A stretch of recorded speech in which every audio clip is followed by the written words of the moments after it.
YouTube. So this is my new locomotive. It's a Broadway Limited Sd 40-2 with sound. Now I know a lot of people are like, oh my god, why did you buy a Broadway Limited? I've watched the reviews. I've heard the pros and the cons on both sides of the table. So I'm that type of person that, you know, I just gotta see for myself, so I bought it. My initial thoughts, it's alright. You know, it's not like the best thing in the world. Would I buy it again? Probably. Some of the things I don't like about it are these handrails. So let me move the camera a little bit. I think the front handrails look a little toyish to me, but that's just my opinion. So, let me turn on the DCS system, or the DC system, and we'll see how it runs. I've already run it a couple of times. I heard a lot of the reviews say, you know, it had a sputtering problem. It did. This one did. But I took the advice of the people doing the videos. I played around with CVs. I played around with CV 117. I changed it to 1. I changed CV2 to a value of 5. And it seemed to get rid of the sputtering problem with the low speed. So let's fire this thing up and take it for a little spin, and then we'll call this video done. So I thought I'd just share this with you guys. Hang tight.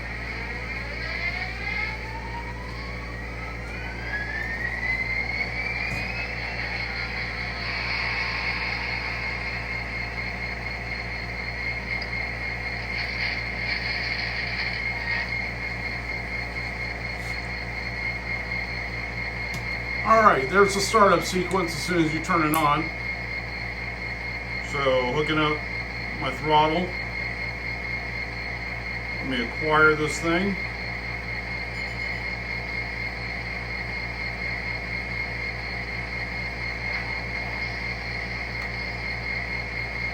Alright, let's see if I got it. We'll turn on the bell.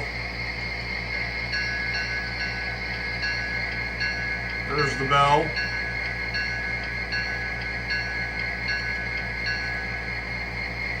Number 2 is the horn. Sorry for the shakiness, just at the tripod. 3, I have no idea what 3 does.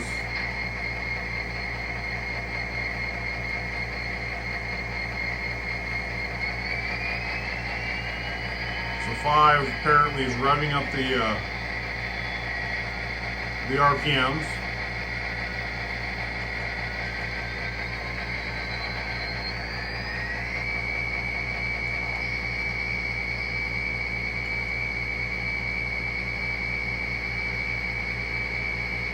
Alright, let's see if we can get this thing to move.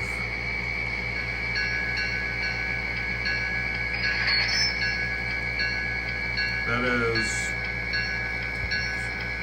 CV, that is notch 1.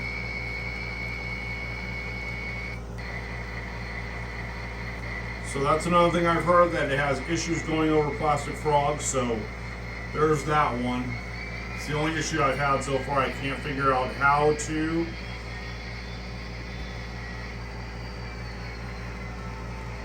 fix that issue.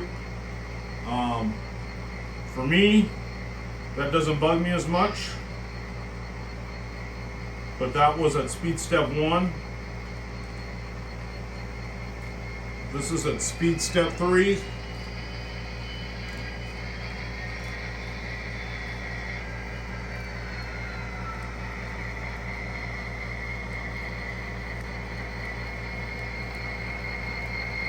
Now I did notice these locomotives are lighter than Cato's and Atlas.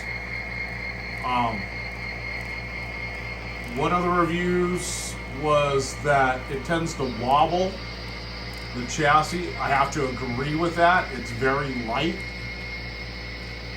I think that has to do with a lot of the stalling issues, like right there. So we'll stop this video and then we'll see if we can get it to go a little bit faster. Alright, let's see if we can get through that switch where it just stalled out. That is a Pico switch. The one over here you saw was an Atlas. So we'll kind of speed it up, see if it does the same thing with a higher speed. So let's find out.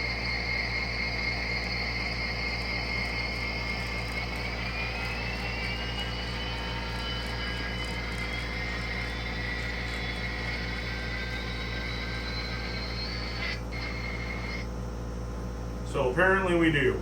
All right, hang tight. I'm gonna clean that frog. Maybe it's dirty, and we'll see if that's the issue. So hang tight. Be right back.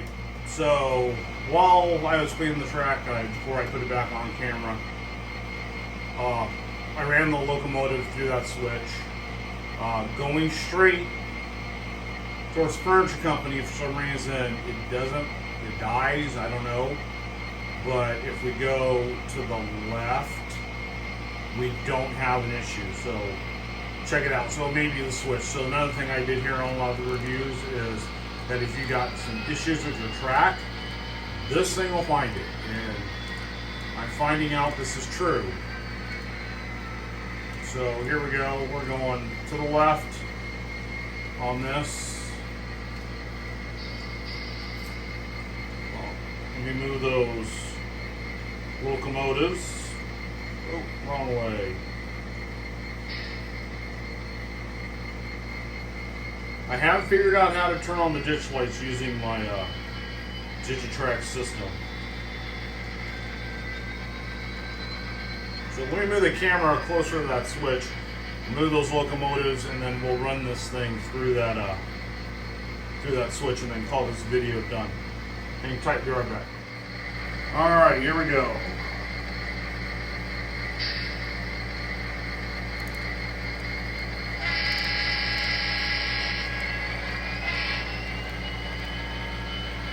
This is a speed step 1 right here.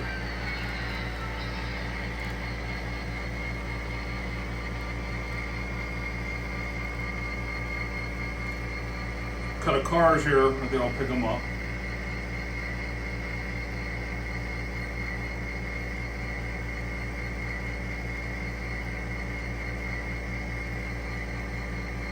Alright, hang tight.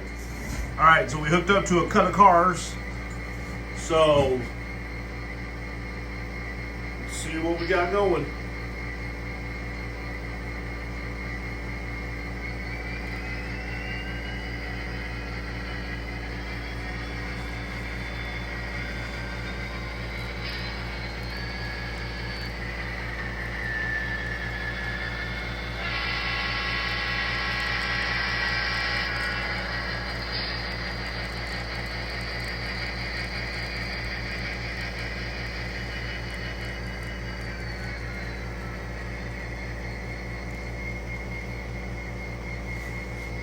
Thing I'm noticing, if you haven't noticed, with the coupler height, so the boxcar has microtrains couplers, and so the coupler height on this locomotive doesn't match up with the microtrains.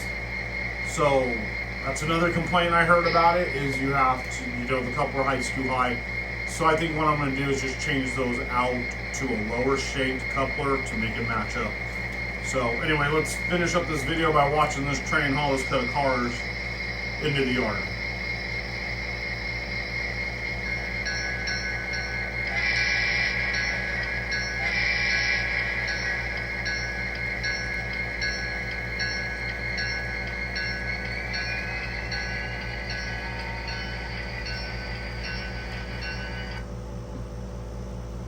And of course it dies on us.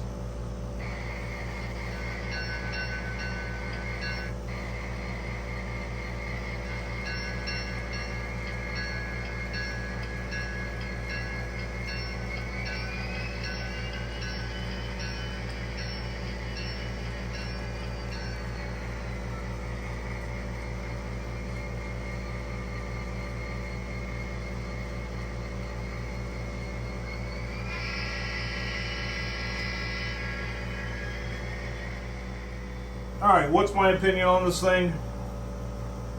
I like it. You know, would I run out and buy 5 of them? No. Would I buy another one? Yes. The slow issue through the switches, it dying as you saw. I'm gonna play around with the CV some more, see if I can work the kinks out of it. There's got to be an issue. There's got to be something to fix this problem. This is going to be latched up with a couple of other locomotives, so the dying through the switches probably won't bug me that much because my other locomotive will probably push it through, and then the only thing I'll have to deal with is the restarting of the motor. But to me, I don't really care. Anyway, that's my thoughts and my opinions on this locomotive. I mean, it's a cool looking locomotive. It sounds great, you know. One thing I do notice about my switches is they are not wired. They're not soldered. They're just basically, you know, rail joint. The rail joiners are connected to the rail, and then the rail is basically soldered. So this is soldered right here, and then let me pan over here. So the rail, here's the joint for the switch. There's only rail joiners, not soldered. So maybe if I solder these to give it a straight electrical current, that'll solve the problem. Maybe if I drop some feeder wires here, and here, that'll solve the problem. I don't know. We're going to play around with that. I've got some extra switches I can play around with to figure that part out. So anyway, thanks for watching. Thanks for all the new subscribers. Thanks for the comments on the layout update videos. Give me your opinion on this locomotive. I mean, what's your thoughts? If you have a Broadway locomotive or Broadway Limited locomotive, have the same issues and figured out the kink issue like you saw on the frogs, let me know. I know also maybe I'll give it, maybe this track's a little dirty, you know, because I'm still doing construction on the layouts. There's a lot of dust. I really haven't cleaned it. But anyway, speaking of track cleaning, I'll go over how I'm going to start cleaning my track in my next layout up video. My next layout update video. There we go. Got it out finally. So anyway, I got to bail out to work. So I will talk to you guys later. Good luck on the model railroading. See you on the next one.